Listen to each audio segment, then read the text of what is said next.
Hello and welcome to Snack Sandwich. Today I'm going to be taking a quick look at WAGMI. We are gonna make a token. Now, I would be remiss if I didn't cover this protocol because I have of my covering of Popsicle Finance in the past. I did do a lot of videos on Popsicle Finance in the past, and the founders of this protocol are back and they're doing a migration, revamping, rebranding of ICE token. So if you have the ICE token still in your wallet, you can convert it here to a WAGMI. But today I'm going to explain to you how this WAGMI is going to work. I'm basing this all on reading these docs here, as well as a few of these Medium articles as well. There's some things that I'm not completely 100% sure how things are going to work, but I think I have enough of an understanding to give you a quick introduction to what is WAGMI and what is Popsicle Finance's WAGMI going to do for you, okay? So let's swing over to the flowchart and take a look at what's going on over there.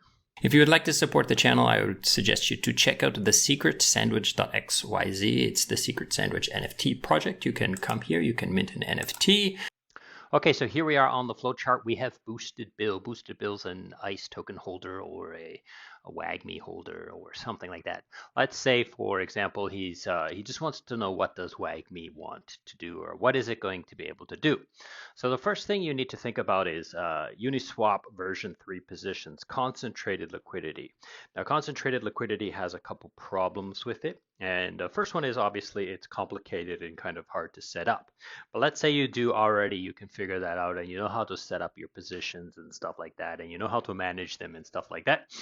Then there are still some problems, okay? So the first problem is if there is too much liquidity, then the fees become quite low. So the whole point of concentrated liquidity is that it doesn't need a lot of liquidity to produce a lot of fees. But the more people add and add and add and add and deepen this liquidity far more than is needed, then the lower those fees are for the people who provide liquidity. So WAGMI is trying to solve this problem, okay? And I think their solution is pretty simple but elegant, okay? And the other problem here is rebalancing. Of course, you have to rebalance your positions when it goes close to or when it leaves range, especially when it leaves range, right? But when it's getting around close to range, you need to consider rebalancing and stuff like that and all this kind of stuff. So most people leave this to the experts or to some sort of algorithm or some sort of a smart contract system that rebalances for people with keepers and stuff like that. But here at this WAGMI, they're going to do things a little bit differently, okay? So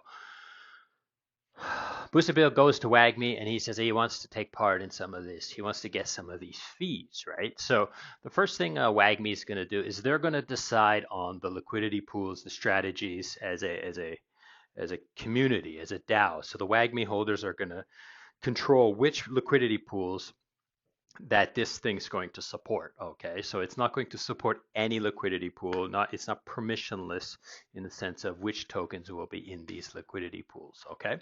So he's going to come here, he's going to check out what are the different strategies that are already set up and if he can participate in them, okay? So some of the things he needs to consider is that all of the positions are the same. Okay, so let's say he goes through these positions and he decides on ETH USDT, and he has ETH USDT, and he deposits them into WAGMI, and they give him back GMI token. This is not a token that he can transfer around.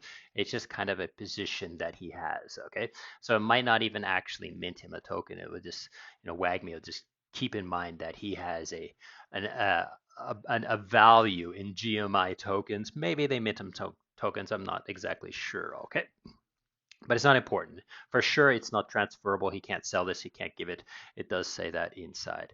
So he's chosen USDT ETH and he's deposited the assets into there and he's given this GMI token. Now this GMI token is fungible across all of the positions. Okay, it doesn't matter which position he adds liquidity to, he gets GMI tokens, okay, or he gets a GMI position. Okay, so when you go here, you want to check which one needs liquidity, which one is already, if you look at this picture carefully, it says cap 2 of 4 million, fill 50%, okay? So this is quite important because if you fill up one that is looking for more, then you get a premium paid out in WAGMI tokens, WAGMI tokens. And now these are ERC20 transferable tokens. Okay, and this is what you convert your ICE token to right now.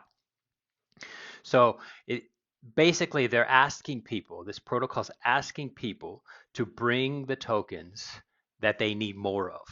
And if you bring the one that's almost full, then you get no GMI token. So if you see if it's greater than 90% full, then no premium. Now there's some math. You can go through and read the article and figure out all the math.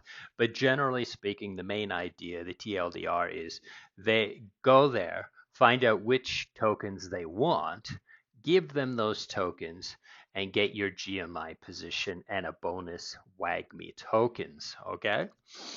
Moving on. Now, the whole point of this thing is these are concentrated liquidity positions, and they're set up within kind of these ranges and stuff like that to try to put most of the liquidity where the price is, in and around the prices, and to kind of range it out. Now, this is the complicated part that I'm not going to explain to every little tick, and I don't have a 100% clear understanding of how their strategies function, but there are a few things that I can mention. Okay, so first of all, one of the things that they're doing that's quite special is they're taking this liquidity and they're putting it across different fee structures, so in different fee positions. Okay, so they're going to put a large amount of liquidity inside a range inside 0.05% fees, and that's for the people who are going to day trade quite regularly. So it only needs a certain amount of liquidity to, for that, like those day traders, those people who are trading every couple minutes or every couple hours or something like that. So they'll fill up that range within, a few ticks, or I don't know how many ticks. It depends, I guess, on each strategy, right? So they'll fill up that, but that can easily go out when there are big moves, right? Like say a whale comes along. So the people who have a longer term trading perspective, they usually make bigger trades. So when it goes outside of that range, it's going to be into like another liquidity position that's on a 0.3% range. Okay, so they're going to have all the liquidity given, and they're going to put it into different fee ranges, and then they're going to sandwich those ranges with 1% fees as well. So these are kind of like limit orders on the outsides of these. So if it does plow through even the farthest range, that which is a 1% fee, then they're going to get some massive fees on that, but not, most of the trading will happen within these small ranges. Okay.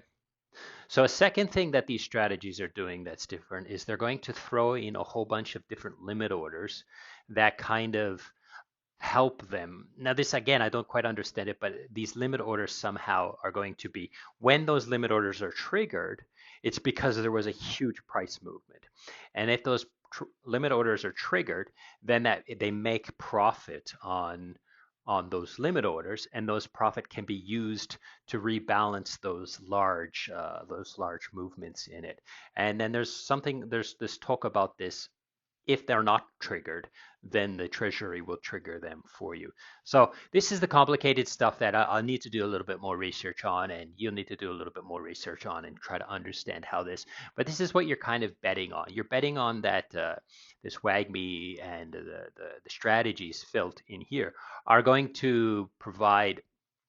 They're going to perform better than what other concentrated liquidity managers are doing, as well as the limitation on the cap. Okay, so if, like, there doesn't need to be $50 million in this liquidity pool, whereas in some other protocols, or especially in just Uniswap, it can be unlimited, as many people want to add liquidity to there as well.